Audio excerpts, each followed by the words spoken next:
Uh. Hey guys, it's Adam aka Swimming Bird, and welcome to The Legend of Zelda Breath of the Wild on Nintendo Switch. This is part 2, so if you missed the beginning, please check that out. There's a link down in the description for you. But this link is ready to take on the trials and unlock some useful new abilities, and that's a horrible pun. I promise I won't make it again. So now that we have mapped out the Great Plateau, we can seek out the 4 shrines here and attempt them in any order. And shrines have trials, which are kind of like mini dungeons. They'll offer up puzzles or combat challenges with some useful rewards. To you who sets foot in this shrine, I am Omanao. In the name of the goddess Hylia, I offer this trial. And this is the Magnesis trial. So the first 4 shrines here all have runes for our Sheikah Slate that will add these kind of interesting new powers that you might not expect to see in a Zelda game. Some of them are familiar, but some of them are very odd. Sheikah Slate Authenticated, Distilling Rune. So it's going to cry a new ability into our slate. And not only are these used for trials, this is going to be kind of like a tutorial to learn about the runes and how to use them. They will be useful throughout the entire adventure. You'll be using this stuff very late into the game, so they're very helpful out in the world as well. Magnesis, manipulate metallic objects using magnetism. Grab onto metallic objects using the magnetic energy that pours forth from the Magnesis rune. Objects held in the magnetic snare can be lifted up and moved freely. And the rune has been extracted. So there we go.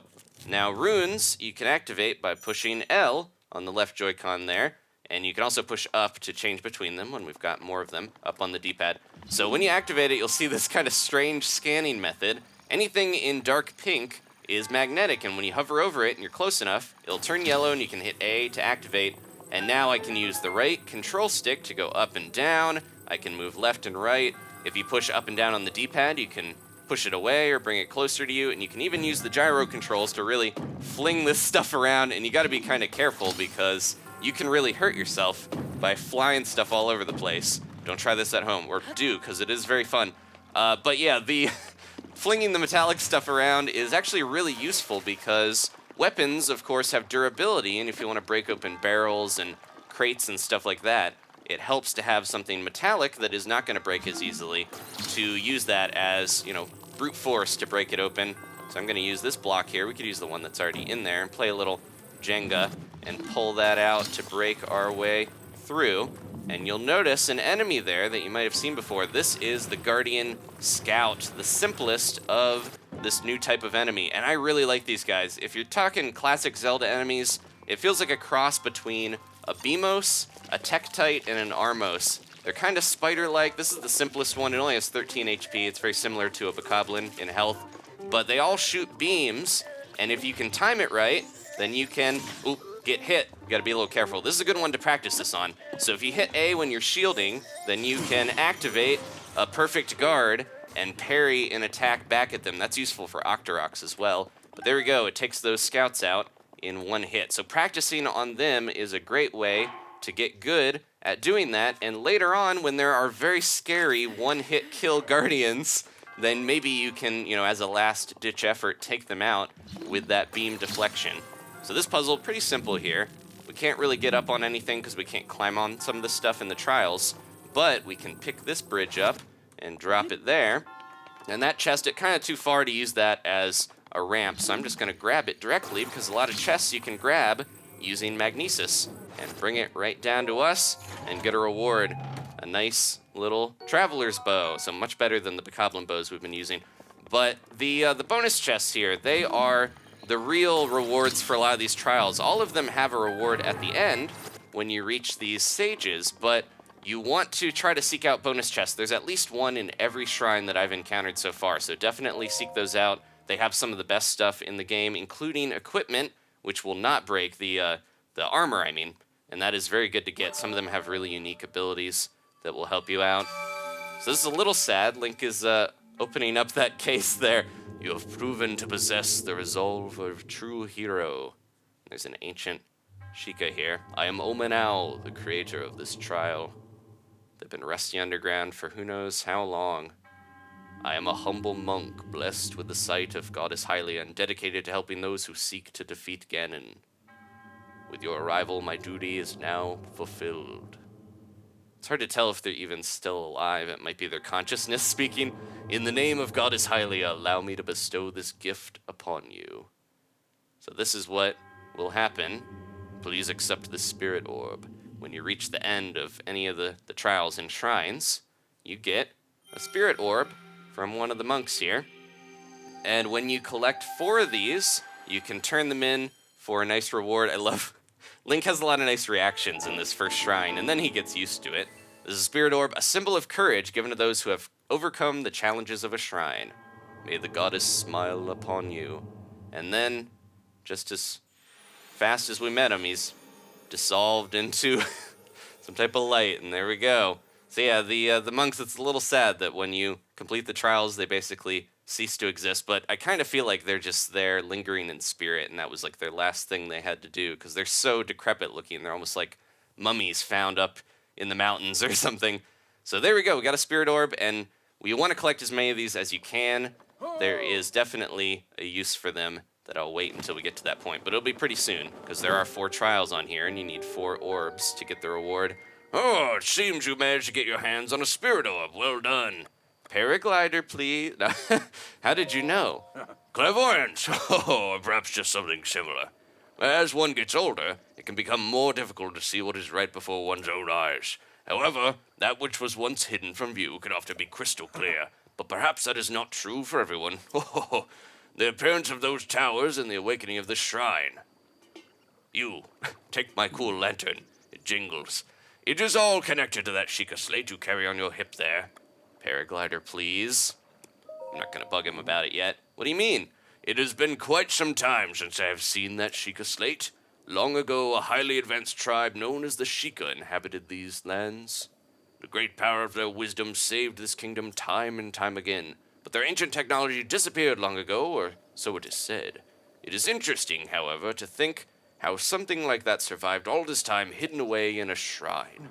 These shrines are tucked away in numerous places all across the land. On this plateau alone, I believe there are still 3 more. Bring me the treasure from each of those shrines, and I will give you my paraglider. So I need more now? That wasn't the deal. Oh, well, I suppose I changed my mind. I'm sure it won't be a problem for a young go-getter like you. Since I'm feeling generous, I'll also teach you a trick to finding shrines. And it's always best to survey the area by looking around from a high point. Let's see here. How about you make your way to the top of the tower again? Got it. I won't be snarky to him. I admire your earnestness, but allow me to teach you something else before you go. Take a look at the map on your Sheikah slate.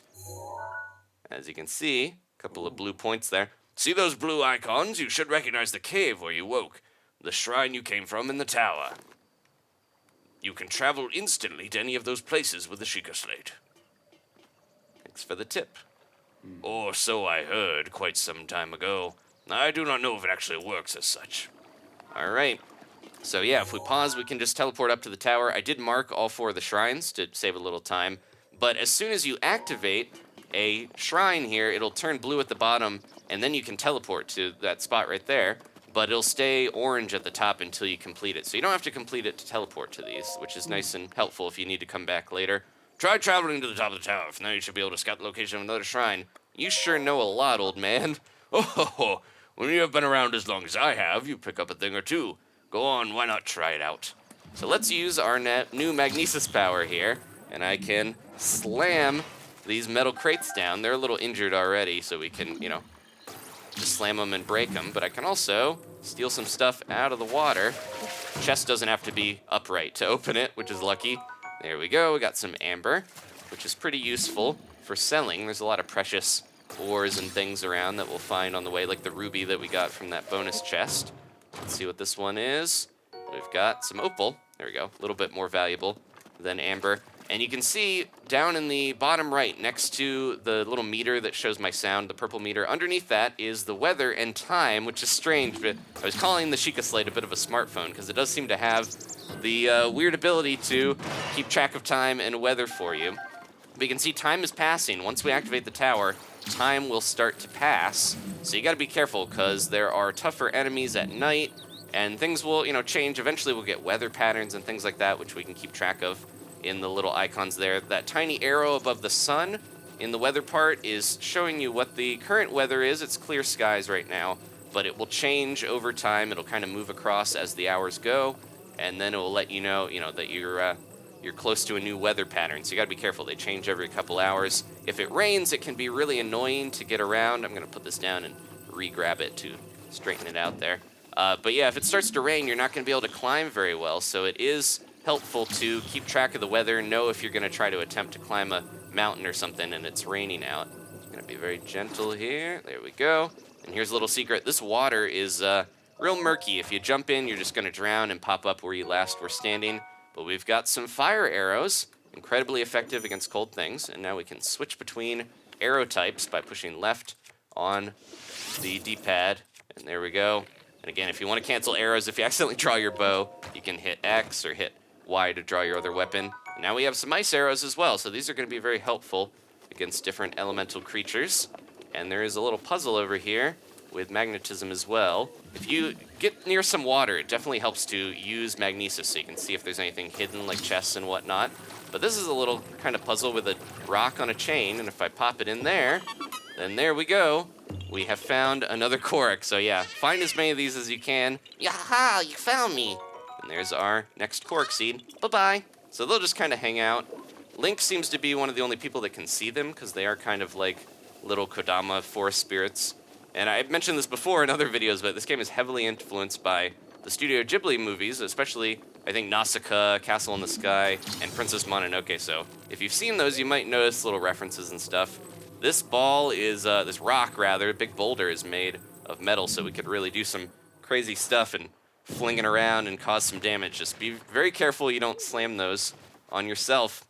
So I'm gonna head back towards the Bokoblin camp that we were at because I want to go to the other shrine here that we marked up ahead, and that is going to be a little bit easier than going through the forest and going up into the mountains to get that other one. There's some good stuff over here. I recommend, even though the shrine we just did is closer to the mountain area, there is some stuff you want to prep with because that other meter above the sound meter is a little temperature scale, and it is very helpful to make sure you are having, the correct temperature. You want to keep it in the middle. You don't want to be too cold or too hot. There's a cooking pan back there that we could use, but I'm going to wait a little bit because we don't really need any food right now.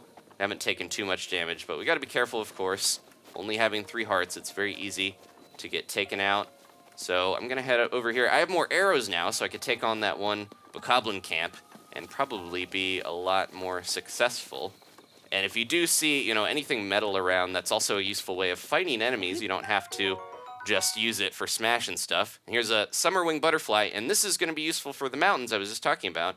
If you make it into an elixir, it says you feel warm and fuzzy, and it's hinting that you can use that to actually warm yourself up. I ran too long, and now Link is very tired, which you can see on the screen here, the inventory. You can see that he's all tuckered out, and when he shivers, it will change as well, so helpful to see his state. Here is a Stall Bokoblin. They are skeletal versions. They'll throw rocks at you. Sometimes they'll have bows. They only take 1 hit to knock their head off, and if you hit their head again, then they will die. I can also steal their arm. It's kind of gross to strap it on your back, but it'll do in a pinch. It's old and fragile, so it's quick to break. And yeah, let me get rid of one of these clubs so I can show you guys the arm here, because it is really weird. It kind of grabs towards Link's thigh a little bit when it's lingering there, so it is kind of odd. I'm going to sneak my way around here. We got all these explosive barrels back. A lot of stuff will regenerate if you kind of leave the camp for a bit, but the enemies will not respawn for quite a while here, and I will get to that when we find that feature out, because it is really cool how they talk about how enemies return to life. So let me see. Now that we have way more arrows, I don't actually have to hit the one and knock it off if I don't want to, because I could use a fire arrow to just launch in there to get this going. Yeah, it's a little tough to hit the right spot as we saw last time, because you can very easily just hit the lamp instead and waste a ton of arrows on this. But I've got enough where I think I could just do a stream until I happen to hit the rope, and did it work? It didn't. Weird. Having some bad luck here. There are explosive barrels in there, and that is a lantern with a flame. Let me go down where it's a little easier. I'm just going to try to sneak so that guard doesn't see me. But yeah, if you happen to hit one of those lanterns, ooh, one is already curious, looking around, thinking they might have seen me. you should be able to drop it. I don't know why the other one didn't do it, but a lot of this is very dynamic stuff where you might not always get the same results. There we go. We swung it fast enough. And man, really unlucky with those lanterns falling down. That guy's freaking out. They got a weapon on fire. If I get lucky there, he might actually run into one of the spots with the barrels. But yeah, a lot of this is so dynamic and can change that you might not always have the same result. Gotta be careful with these guys. They are blue bokoblins. They're tougher. I just did a perfect dodge, which is when you dodge out of the way. That was not a perfect dodge. You got a side dodge for that. A lot of stuff going on here. Let me eat a couple apples and get my health back. But yeah, if you happen to dodge at the right time, right before it hits, you will get that flurry attack, which is very helpful, and it can make the difference between beating tougher foes or not. There we go. So jump to the side when they do that big projected jump attack, and you can take them out a lot easier. There we go. Knock his shield out and take him out. You can see just how much tougher these guys are from the red bokoblins. Each level of power is stepped up, and you can tell. So that was a blue one, and he had a great shield and a nicer club there. Yeah, so that's why he was doing so much damage. But each level goes up. It goes red to blue to black to silver is the best version. We won't see those for quite a while. And something you might not realize, we're getting some keys parts here, something you might not realize when you first start playing, but the better you do, the more enemies you defeat, you will start seeing tougher stuff in the world. Like a lot of mini bosses and things will be tougher. There we go. So that's the easy way to do it if it doesn't get set off. And we've got the chest. But yeah, mini bosses, certain mini bosses and things, and definitely the enemies that are just, you know, in random encampments like this will start to get tougher. Even the ones on this great plateau, if you come back much later in the game, you'll start seeing silver bokoblins, which are super tough. Each level up tends to be much, much tougher than the last, but I wouldn't go around worrying about killing too many enemies because you get some good stuff, but it's just a natural way to have the game progress in difficulty and not have you, you know, always fighting red bokoblins when you run into certain areas. Like the enemies step up their game, basically, to try to make the challenge a little more hardy for you, but it's kind of like an invisible stat that you wouldn't be able to track too easily unless you're keeping really good count of how many things you are taking out. I'm going to switch to some of my better equipment here because I've got that club and I have a better shield. So let's use this spiked bokoblin shield while we've got it. And we're going to head down into these ruins here. I don't have my paraglider, but Link can survive some pretty decent falls. He's hardier than he looks, but getting hit by the wrong attack means that you're going to have troubles and die very early. So again, be careful. Ancient gears, I recommend, you know, it's random which stuff you're going to get out of these. The ancient gears and shafts are very useful later on. And got to be careful of these guys. They're weak, but they will be in numbers. And if you happen to pick up their skull and throw it, Link will do a nice little kick to get rid of it and send it away. But you got to take them out before they pick their skull back up. The stall bokoblin, any of the stall creatures will try to get a skull. They'll even take skulls that aren't theirs. Reminding me of Labyrinth a little bit, the fiery monsters from that. But they're really funny. Just like most of the the enemies in the game all have a lot of personality. There is a trial just behind that rock, but I'm going to be very careful because, as you can see, not all guardians are completely dead. Even the decayed ones can come to life. And this is a decayed guardian stalker. It is very, very tough. At this point, it has 500 HP, which, you know, the bokoblins, the red ones, have 13, just to give you some context there. And they will stay stationary because their legs are broken. They are decayed. But you can hit them in their eyes to momentarily stun them and do a little bit of damage. That is not the best way to take them out at this point, though, because, as you can see, you know, I've got bows that are very weak, and I'm not going to be doing much damage with those arrows. But I'm going to try something risky here. If we die, then let me get to the shrine, and then I can teleport here. There is an auto-save system, which is helpful, but I am going to try a risky maneuver. You got to kind of time this. I could climb over this fence, but I'd like to try this and see if I can do it. Oh, almost. I'm gonna try to hit him with my perfect guard, but first, I want to make sure he blasts this door. This is so scary because one hit from this will kill me. Oh man, well, I might not do this because the risk is high. But again, auto-saving is very helpful. I didn't get out of the way fast enough. I was trying to use him to blow up those spots there, but there I just illustrated the deadliness of these guardians. So let me continue, and we'll see our last save, which should have been right around here, so we don't have to go back very far. But the game is very generous with these autosaves. They will put you pretty close to, especially when you go into enemy areas, they will save beforehand. Guardians have a lot of armor, as that tip is telling us there, so be careful, giving me a little bit of a hint as to why I died and my arrows weren't doing much damage. So let me run over here, and then I'm going to try this because it is crazy, but normally you just want to avoid these guys until you are able to actually take them on. I spy one of the bonus chests over there, and I think that's the one with the weird out-of-place shirt. So let me just run to safety quickly here before we get blasted. And don't always trust that their beam is going to take a charge up, because sometimes they can charge it and do some crazy damage to you. All right, let's do this one time just because I want to see if I can pull it off. It is very tough, but I will activate the shrine first so that we can get to it. This is Jabai's shrine. So yeah, as long as we activate it, then we don't have to worry about not being able to get back here easy. I can just teleport to it. It's not very far. But yeah, the Guardians, they have some good rewards. This is not something I would normally recommend attempting when you just start out, unless you've got some good practice with making sure you can take them out, because again, they will one-hit kill you with that beam. But there we go. Took down a couple more. These guys will keep popping up at night, so that's why you got to be kind of careful if they're around. And their stuff is not usually that useful. They'll have some decent swords and stuff, but mostly lots of clubs and weapons that you would find on the normal bokoblins. All right, so let me jump up here. We activated the shrine. I'm going to take a very risky maneuver and try to deflect this. All right, here we go. Let's see if he notices me. Yeah, they're not the most observant a lot of the time as well, because I didn't go in front of him, but they can do a whole 360-degree movement here. Here we go. Yep, I got it. All right. So yeah, definitely practice on the little ones, because there we go. Took it out. I apologize for not having the beam hit the rocks so many times, but we'll be able to blast those rocks open soon enough. And let me grab the goodies.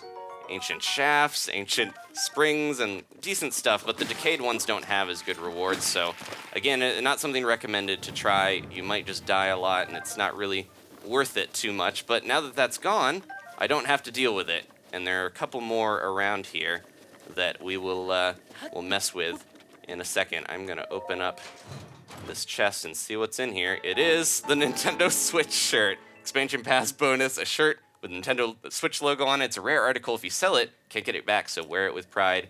I have not seen this yet, and it does not fit at all. It is so strange, but it's a nice little bonus. It only has, it has normal armor, so it's the same as the shirt. I think I'm gonna stick with normal-looking Link here, because I'm not a huge fan of having him in a red Switch T-shirt. But ooh, we got another one over here. Could try to take this guy out. I might have to. I'm gonna sneak around. So I think we are gonna actually finish up before we go into the next shrine, because there is another trial ahead, a new rune to unlock. But I think I'm gonna rest on the laurels of taking out one of those decayed guardians. We're gonna have a lot of these guys to fight in the future. I think I'm going to actually attempt it again on this guy. If I die, we're ending. If I'm successful, it'll be a great way to finish the video. Thank you guys for watching. Please leave a like if you enjoyed this. Next time, we're gonna take on the Jabai's shrine and try to get another rune here as soon as this guy notices me. Yeah, some of them are not too observant, but they can be terrifying, especially later on.